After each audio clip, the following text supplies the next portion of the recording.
බෞද්ධ දර්ශනයට අනුව සරලව ජීවත් වන රාජ්‍ය නායකයන්න් හඳුන්වා දීමට, එතුමන්ට ආරාධනා කිරීමට, රාජකීය අතිශයෝක්ති වෙනුවට මේ සරල සටහන තබන්නට අවසරයි.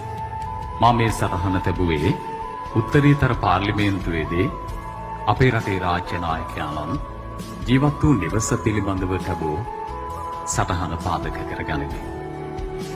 ඉලුක් මලුත් මැලවෙන සැර ඉඩෝරෙට බිම්මල් හිනහෙනවා සිල්පර කොටන් යට. ගිනි මද්දහනි වැස්සම ලල්ලංචියට දූවිලි සුවඳ මල් පිපෙනවා රටාවට. අතවනුවත් එදා රජරට රජිනියට ගිනහුණු බව දනිමි සාක්කු කමිසයට. ගිලිහුණු සුසුම් ඇති තව අහුලාගන්ට කොළඹ දෙසට තනි සිග්නල් කඳුව යට. ශ්‍රී ලංකා ප්‍රජාතාන්ත්‍රික සමාජවාදී ජනරජයේ ගරු ජනාධිපති අනුර කුමාර දිසානායක මැතිතුමනි, ඔබතුමන්ටයි ගෞරවනීය ආරාධනාව.